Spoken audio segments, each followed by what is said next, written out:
네, 오늘 본문은 이 엘리 가문의 몰락에 대하여서 보여주고 있습니다. 이 엘리가 사사로 있던 시절에 이스라엘과 블레셋 간에 큰 전투가 있었습니다.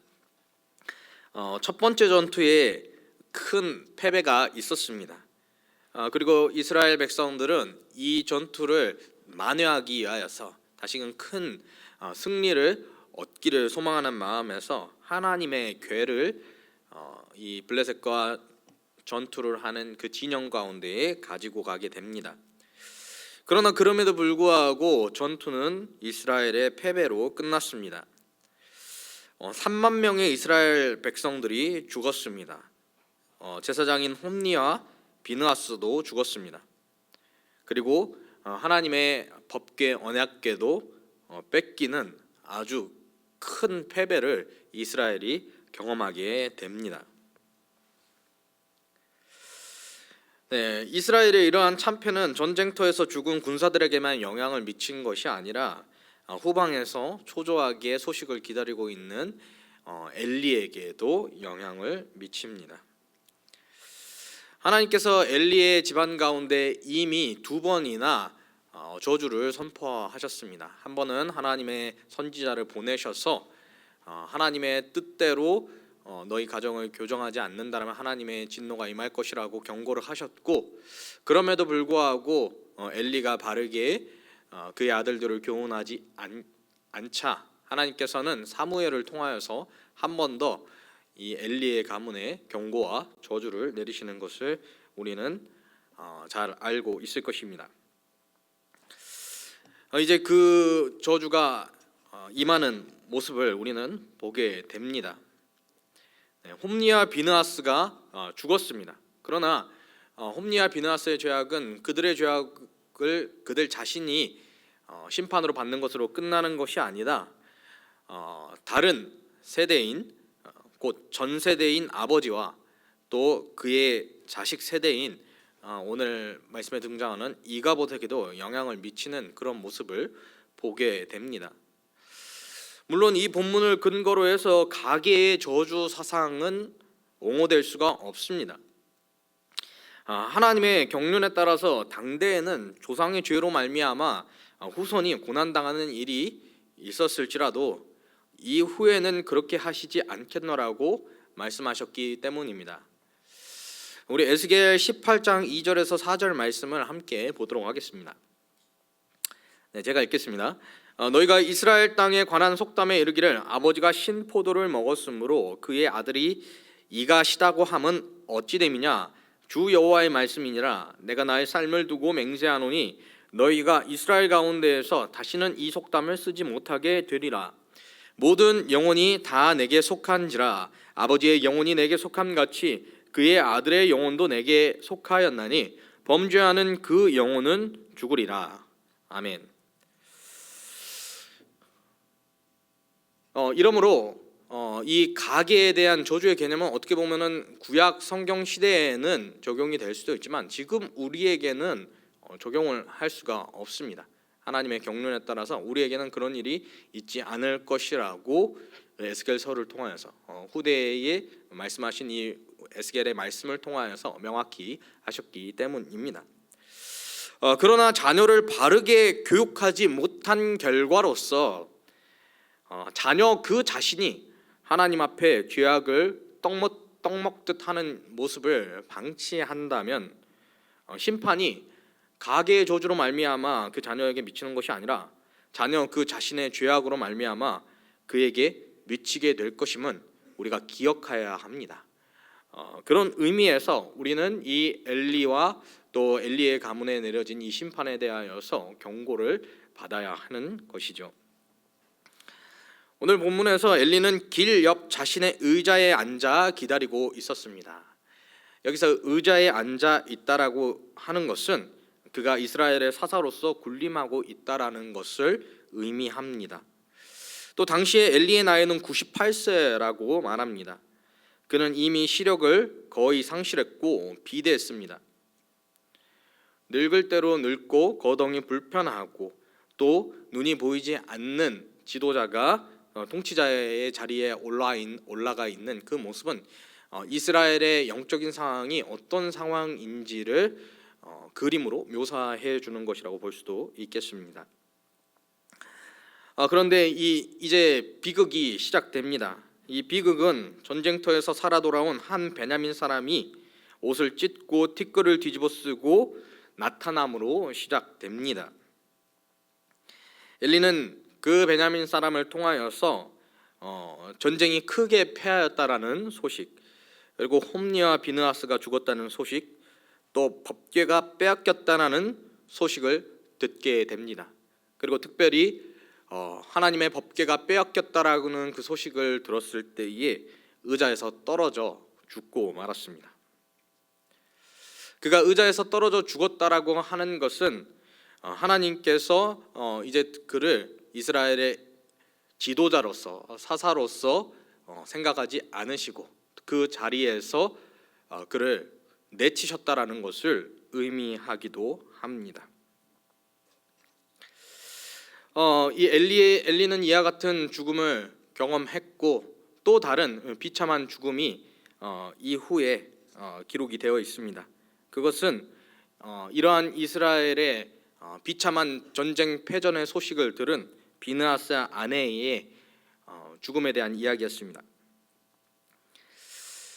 비느하스의 아내도 충격을 받았고 영광이 이스라엘에서 떠났다라는 말을 남기고 죽었습니다. 그녀의 죽음 이야기는 사무엘상 4장 19절에서 22절에 기록이 되어 있습니다. 네, 우리 함께 이 말씀을 보도록 하겠습니다. 사무엘상 4장 19절에서 22절입니다. 제가 읽겠습니다. 그의 며느리인 비느하스의 아내가 임신하여 해산 때가 가까웠더니 하나님의 궤를 빼앗긴 것과 그의 시아버지와 남편이 죽은 소식을 듣고 갑자기 아파서 몸을 굽혀 해산하고 죽어갈 때 곁에 서 있던 여인들이 그에게 이르되 두려워하지 말라, 내가 아들을 낳았다 하되 그가 대답하지도 아니하며 관념하지도 아니하고 이르기를 영광이 이스라엘에서 떠났다 하고 아이 이름을 이가봇이라 하였으니 하나님의 궤가 빼앗겼고 그의 시아버지와 남편이 죽었기 때문이며 또 이르기를 하나님의 궤를 빼앗겼으므로 영광이 이스라엘에서 떠났다 하였더라. 아멘. 우리가 읽은 이 사무엘상 4장 19절에서 22절은 다음과 같은 구조로 되어 있습니다. 한번 우리 구조를 보도록 하겠습니다. 여기 보시면은 A, B, C가 있고 A-, B-, C-가 있습니다. 그러니까 이것이 반복된다라는 것이죠. 첫 번째로 이제 하나님의 궤가 빼앗겼다 하는 것이 A, B는 시아버지와 남편이 죽었다, C는 이가봇 영광이 떠났다 하는 것이 반복됩니다. 그리고 A-에서 다시 하나님의 궤를 빼앗기고 시아버지와 남편이 죽었고 이가봇이다라고 합니다. 그런데 또 특별히 C-를 보면은 이 슬픔 속에서 이가봇이라고 말한 이유가 나타나는데 하나님의 궤를 빼앗겼기 때문에 이가봇이다, 영광이 떠났다라고 말하는 모습을 볼 수가 있습니다.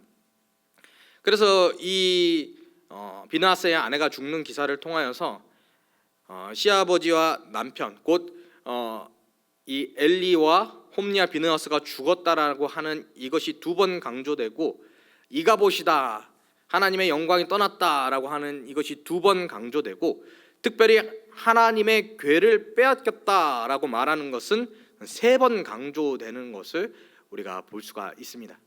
자, 그러면은 지금 화자가 가장 강조하고 싶어하는 내용은 무엇인가요? 하나님의 궤가 빼앗겼다라는 것이 되겠죠.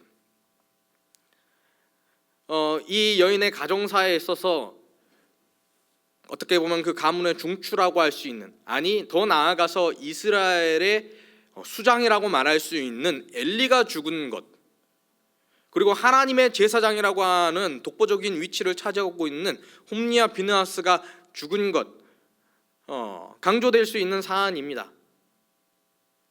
그러나 그것보다도 더 강조되어서 지금 이 기사가 우리에게 그리고 독자들에게 모든 청중들 가운데 비극적으로 다가오는 것은 하나님의 괴가 빼앗겼다라고 하는 이 사실이 너무나도 비참하다는 사실을 이 저자는 강조하려고 하는 것이지요.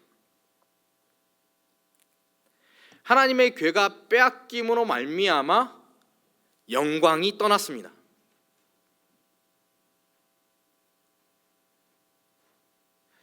그러면 이 영광이 떠났다, 곧 이 갑옷에 대하여서 우리가 좀 깊이 생각을 해볼 필요가 있습니다. 먼저 이 갑옷이라고 할 때에 이라고 하는 것은 없다라고 하는 접두와 같고요.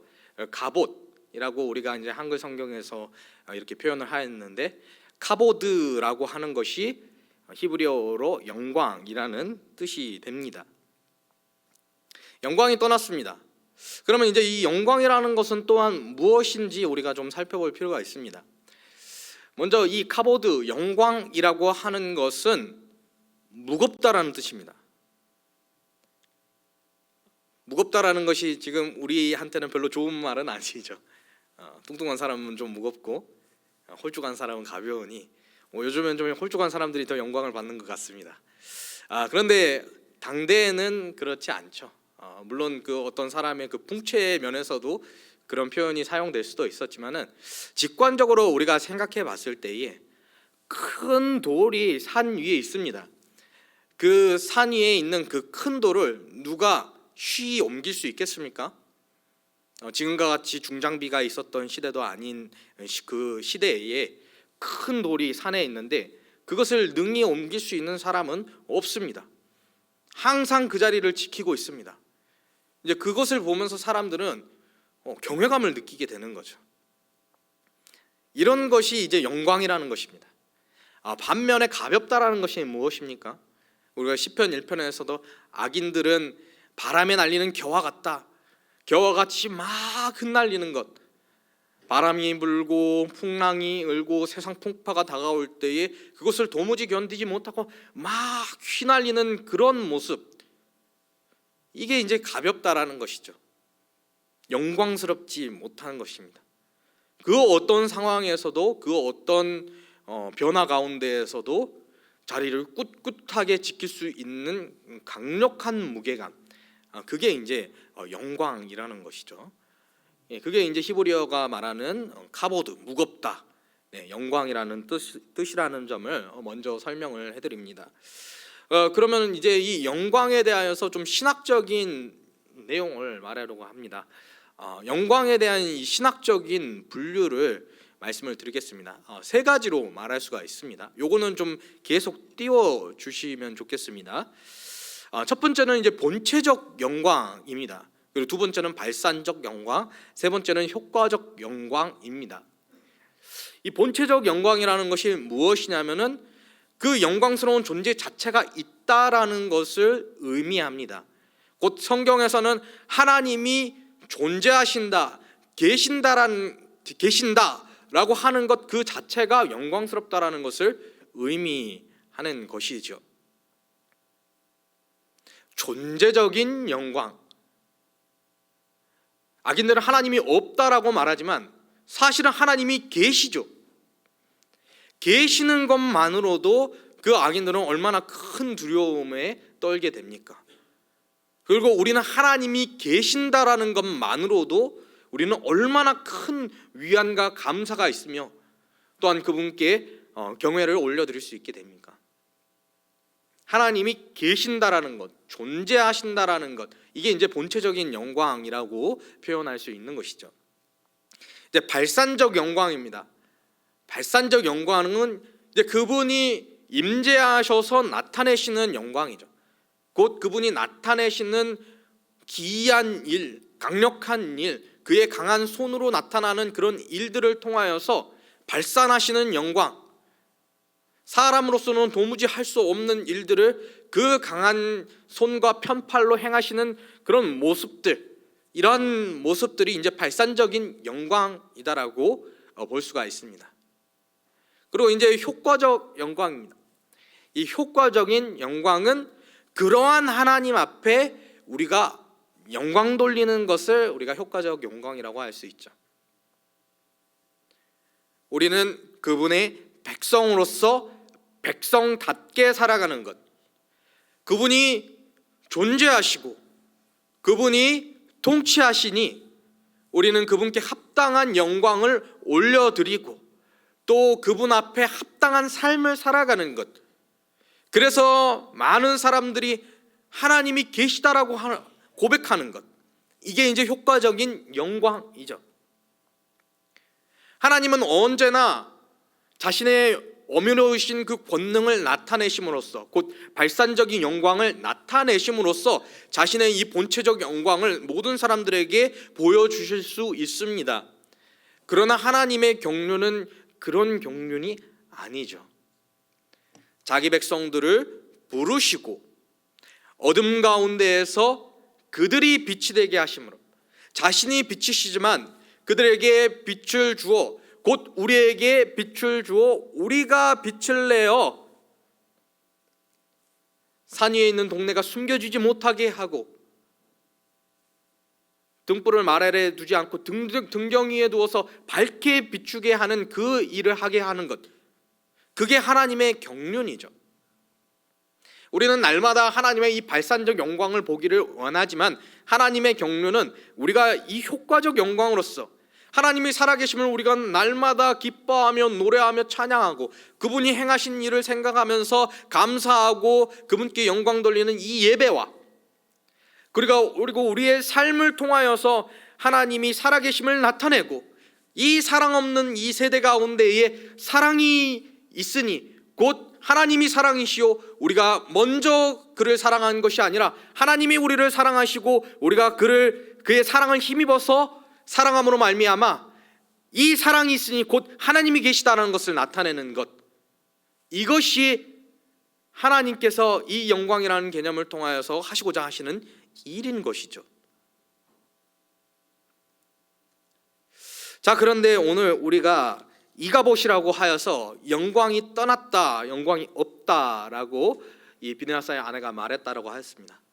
그러면은 이 세 가지 이 신학적인 개념 가운데에 지금 어떤 영광이 떠났다라고 말하는 것일까요?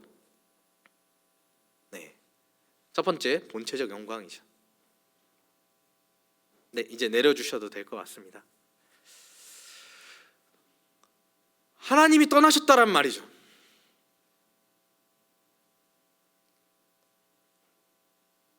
하나님이 어떤 놀라운 일을 하신다 할지라도 하나님이 계시지 않는다라면은 그것은 큰 문제입니다. 이것을 잘 아는 사람이 있었으니 이제 바로 모세죠. 하나님께서 이스라엘 백성들의 금송아지 범죄를 보고 말씀하시기를 모세야, 네 백성을 데리고 가나안으로 올라가라. 내가 그 땅을 점령케 하리라. 그러나 나는 가지 않겠다. 내가 큰 능력으로 그들을 쫓아내고 내가 너희를 가나안에 정착하도록 하겠다. 그러나 나는 안 가겠다. 모세는 절대로 그럴 수 없다라고 하나님 앞에 간절히 탄원하는 모습을 우리는 출애굽기를 통하여서 본 바가 있죠. 하나님의 영광이라고 생각했을 때 우리는 하나님이 어떤 놀라운 일을 행하시는 것, 그것이 있냐 없냐, 그 여부를 우리는 자꾸 소망하고 갈망하고 그것 보려고 애씁니다. 그런데 그것보다도 더 귀한 것은 하나님이 본체적으로 우리와 함께 하시는 그 본체적 영광을 우리가 추구하고 갈망해야 한다라는 것을 모세가 보여줬죠. 그런데 그 귀한 하나님의 그 본체적 영광이 바로 이때 떠난 것입니다. 그래서 이 사무엘상 이 4장 이 초반부에서 이 여호와의 법궤가 떠났다라고 하는 사건은 그냥 있을 수도 있는 그런 개념의 일이 아닙니다. 사사기에 정말로 끔찍한 일들이 많이 일어났습니다. 이스라엘에 전쟁이 있었고 기근이 있었고 괴로움이 있었고 환난이 있었습니다. 그런데 그 어떤 일보다도 큰 사고가 터졌으니 그게 바로 이 법궤가 떠나버리는 것이죠. 하나님의 영광이 떠나버린 것입니다.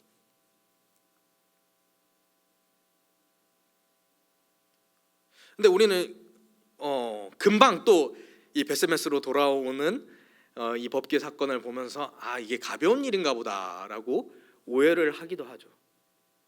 그런데 이 하나님의 영광이 떠난다라는 것이 굉장히 큰 의미라는 것이 우리가 에스겔서를 보면은 알 수가 있습니다. 이제 에스겔서 우리 10장 18절에서 19절 말씀을 함께 보도록 하겠습니다. 제가 읽겠습니다. 여호와의 영광이 성전 문지방을 떠나서 그룹들 위에 머무르니 그룹들이 날개를 들고 내 눈 앞에서 땅에서 올라가는데 그들이 나갈 때에 바퀴도 그 곁에서 함께 하더라. 그들이 여호와의 전으로 들어가는 동문에 머물고 이스라엘 하나님의 영광이 그 위에 덮였더라. 아멘. 에스겔 10장은 어떤 내용을 말하냐면 하나님의 성소 안에 있던 하나님의 영광이 에스겔이 보았던 그 환상에서 본 그 그룹들이 움직이는 그 커다란 이 병거에 옮겨가고 성전 문지방으로 나오고 성전 문지방에서 성전 뜰 밖으로 나가버리고 결국에는 성전을 떠나버리는 그러한 이미지가 에스겔서 10장 가운데에 나타납니다. 이게 약 주전 587년에 일어나죠. 그리고 586년에 무슨 일이 일어납니까? 예루살렘 파괴와 성전의 완전한 파괴 사건이 일어나게 되는 것이죠. 하나님의 영광이 떠나버리니까 거기 있는 성전이 무용지물입니다. 어쩌면은 이 법궤가 빼앗기는 이 사건 이전에 에스겔이 보았던 그런 환상 같은 일이 그 이전에 일어났는지도 모릅니다. 이미 하나님의 영광은 떠나버렸고 법궤는 이제 빈 껍데기가 되어버린 것입니다.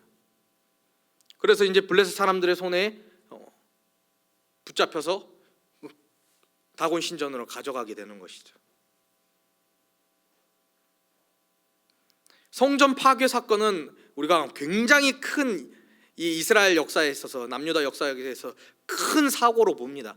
그런데 우리가 이 법궤 사건은 가볍게 본다라는 것이죠.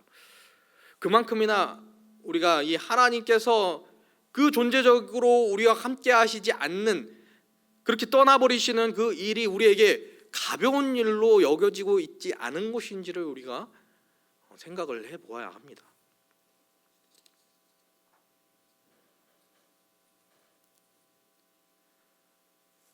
이 가련한 여인은 이것이 얼마나 큰 일인지 분명히 알고 있었습니다. 할아버지가 돌아가셨습니다. 그런데 할아버지는 나이가 98입니다.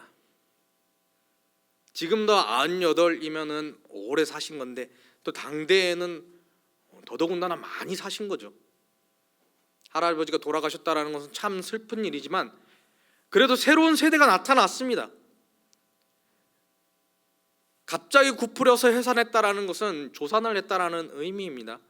조산을 해서 아이가 혹 잘못되었다라면은 정말로 비극이죠. 그런데 아이가 잘 태어났습니다. 산파들이 말하기를 걱정 마라, 네가 득남하였다 말하였습니다. 당내에 득남한다라는 것이 얼마나 복된 일인지 우리는 사무엘상 초반부를 통하여 이미 알고 있습니다. 한나는 그 아들을 원하여서 하나님 아들을 주세요, 아들을 주세요. 득남한다라는 것이 얼마나 복된지 지금 현대의 기준으로 생각할 것이 아니라 그 당대의 기준으로 생각했을 때에 이 여인이 비록 험한 일을 당하긴 하였지만은 아들을 낳는다라는 것은 매우 복된 일입니다. 새로운 희망이 생겨났습니다. 그리고 우리가 이 이스라엘의 역사를 보면은 이 엘리의 집안이 바로 몰락하지 않습니다. 이 아비아달의 계열의 제사장들이 계속 이 제사장 노릇을 합니다. 솔로몬의 시기까지 주류 계열 제사장 집안으로서 이 아비아달 계열, 엘리 계열 제사장들이 이 제사장직을 감당합니다. 이 이가봇의 어머니는 사울이 끔찍하게 그 제사장들을 숙청하였던 것을 보지도 못하고 알지도 못했습니다. 그리고 먼 훗날에 솔로몬의 시대에 아비아달 계열 제사장들이 아나돗으로 쫓겨나고 사독 제사장들이 임명받는 그 사건을 보지도 못했고 알지도 못했습니다. 비록 당장은 어려운 일을 당하고 있었지만은 그래도 이 자식이 태어난다는, 특별히 아들이 태어났다라고 하는 이것은 소망이 되고 희망이 되는 일, 좋은 일입니다. 그런데 이 여인이 어떻게 말하였습니까? 20절을 우리가 같이 보면 좋겠는데요. 제가 읽겠습니다. 죽어갈 때에 곁에 서 있던 여인들이 그에게 이르되 두려워하지 말라. 네가 아들을 낳았다 하되 그가 대답하지도 아니하며 관념하지도 아니하고. 아무 의미가 없다라는 것입니다.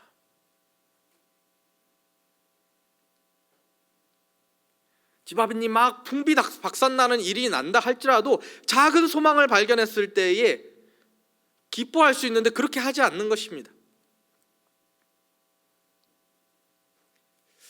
요즘 세대 용어로 말하자면은 우리 어르신들은 잘 모르실 수 있는데 원형적 사고가 안 된다라고 이제 표현할 수가 있는데, 장원영이라고 하는 어떤 이제 연예인이 아무리 어려운 상황에서도 이걸 좋게 생각할 수 있잖아, 럭키비키야, 이렇게 말하는 것을 좀 뭐랄까요, 요즘 친구들이 좀 밈처럼, 밈이라고 하면은 좀 유행처럼 그렇게 말한다라고 해요. 그래서 어려운 상황에서도 이제 긍정적으로 말하려고 하는 그런 태도 나쁘지는 않은 것 같아요. 근데 지금 이 비나사의 아내 이가봇의 어머니는 지금 전혀 그런 행동을 하고 있지 않아요. 우울한 사람이라서 그렇습니까? 사고가 비관적이어서 그렇습니까? 아닙니다. 가장 비참한 것이 뭔지를 알았던 사람이기 때문입니다.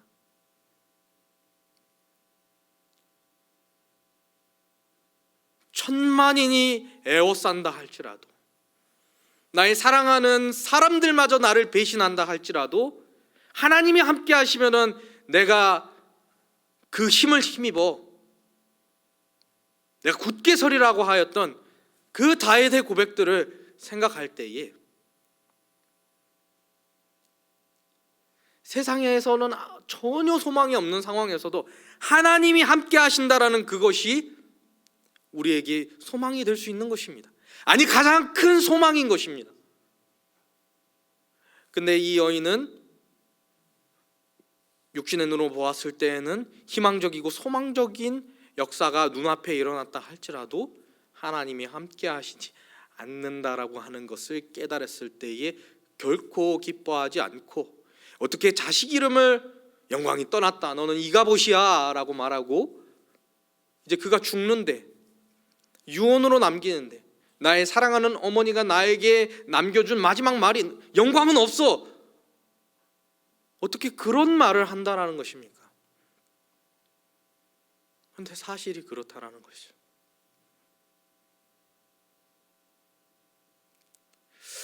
사랑하는 성도 여러분, 우리는 이 하나님의 이 본체적 영광을 사모하고 있습니까? 우리는 하나님의 발산적 영광은 날마다 사모하죠. 나에게 얼마나 크신 능력으로 내가 당하고 있는 이 어려움을 헤쳐나갈 수 있도록 하나님의 권능의 손으로 나를 붙들어 주시면 얼마나 좋을까? 하나님께서 나에게 능력으로 영광스럽게 임재해 주심으로 말미암아 사람들이 보고 저 사람에게는 하나님이 함께 하시니 내가 손을 댈 수가 없군, 아주 두려운 사람이야, 그렇게 나를 이렇게 뒷받침해주고 이렇게 해주신다라면 얼마나 좋을까? 하나님의 이 발산적 영광에 대한 강렬한 갈망들이 있지만 하나님이 함께 하신다라고 하는 이 본체적 영광 얼마나 사모하고 있습니까? 그리고 그 본체적 영광이 왜 떠났습니까? 효과적 영광, 우리가 하나님을 영화롭게 하지 않음으로 말미암아 하나님이 떠나시지 않았습니까?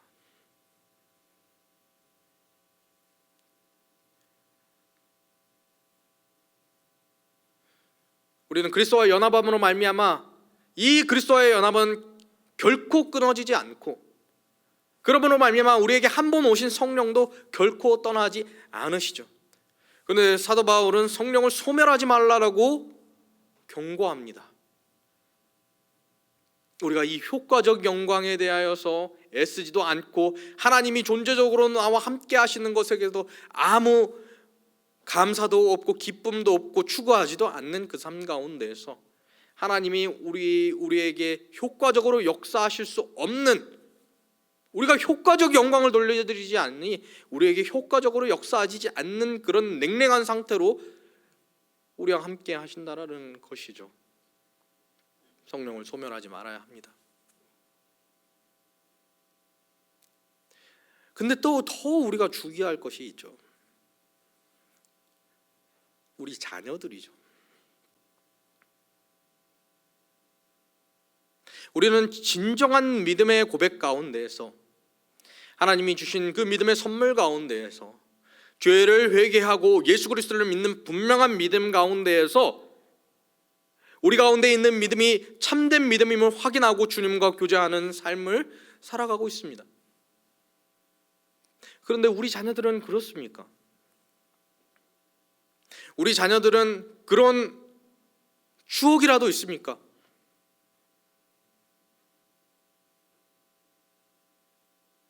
그렇지 않은 경우들이 너무나 많습니다. 하나님을 인격적으로 만난 적도 없고, 너 예수 믿니? 예, 믿어요. 말을 하지만 그 믿음은 참된 회심의 믿음이어야 하는데, 죄에 대한 처절한 회개도 없이, 죄를 미워함도 없이, 죄를 너무나도 혐오하고 이 죄 문제를 해결해야만 하는데, 이 죄를 해결하실 수 있는 분들은 오직 예수 그리스도밖에 없습니다라고 하는 진정한 회심의 믿음도 없이, 너 종교가 뭐니? 기독교요. 너 예수님 믿니? 믿어요. 그런 가짜 믿음을 가지고, 그래서 죄에서 떠나라고 하는 그 권고를 받을 때에 그 권고에 대해서 전혀 개념치 않는 그런 우리의 자녀들이 있다라면 아직 하나님을 만나지도 않았음이며 하나님의 존재적 영광을 현재적으로 과거에도 경험한 적도 없는 비참한 상황이라는 것을 우리는 기억해야 합니다.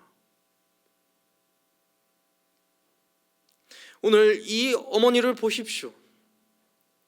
희망적인 그 상황 가운데서도 하나님이 계시지 않으니 이것은 비참한 일이다 하고 영광이 떠났다라고 고백을 하였습니다. 그런데 우리는 어떻습니까?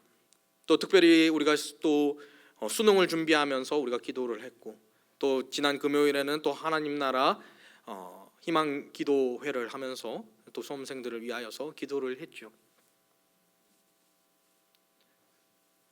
작년에 가을 말씀 상경회 때 홍민기 목사님 오셔서 하신 말씀이 기억이 납니다. 자녀가 서울대 가고 스카이 갔는데 예수를 안 믿어.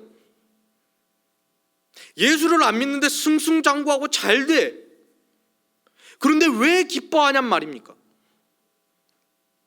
오히려 슬퍼하며 애통해하며 울며 하나님 앞에 간구해야 할 일이 아니냐 하는 그 말씀이 기억이 납니다.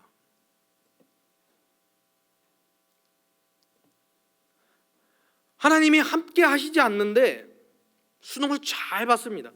하나님이 함께 하시지 않는데 좋은 대학 들어갔습니다. 하나님이 함께 하시지 않는데 삼성전자에 들어갔습니다. 하나님이 함께 하시지 않는데 연봉이 막 1억이 넘습니다. 하나님이 함께 하시지 않는데 승승장구합니다. 우리는 어떤 고백을 합니까? 기쁘다 기쁘다, 영광스럽도다, 하나님이 우리에게 일하신도다 라고 말합니까? 아니면은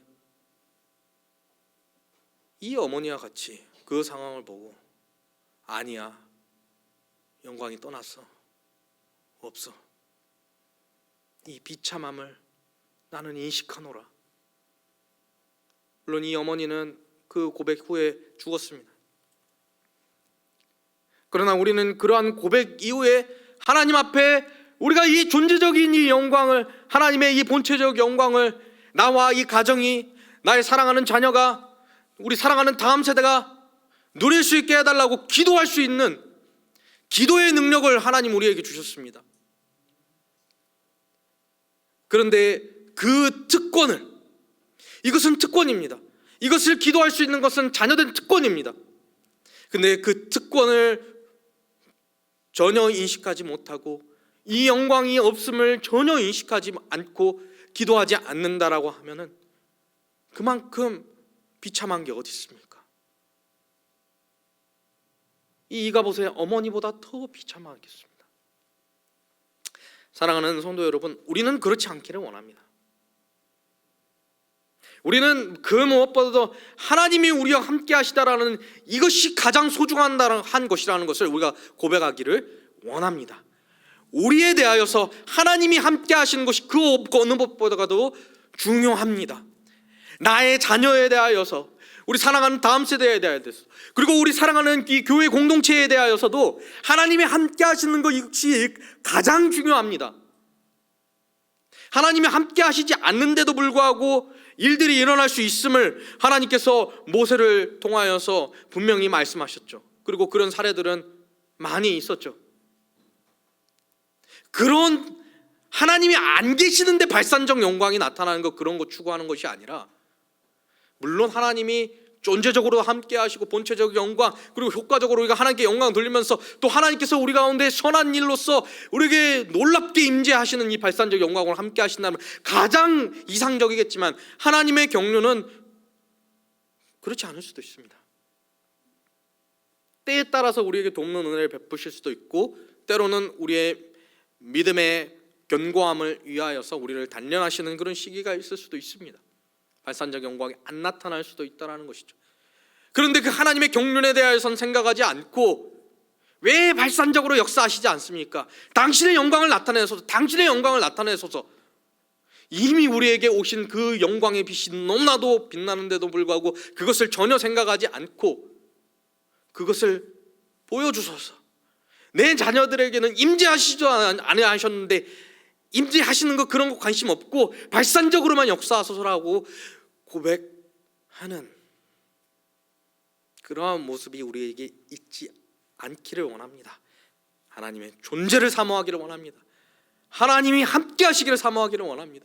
하나님의 존재를 너무나도 사랑하기 때문에 내가 하나님께 영광 돌리지 아니할 수 없습니다 하라고 하는 그 하나님의 사랑에 대한 고백이 우리에게 넘치기를 원하고, 그것이 삶으로 나타나서 예배하고 하나님께 영광 돌리는 삶으로 나아가는 효과적인 영광을 하나님 앞에 나타내는, 사람 앞에 나타내는 우리가 되기를, 가정이 되기를, 교회가 되기를 주님의 이름으로 소망합니다.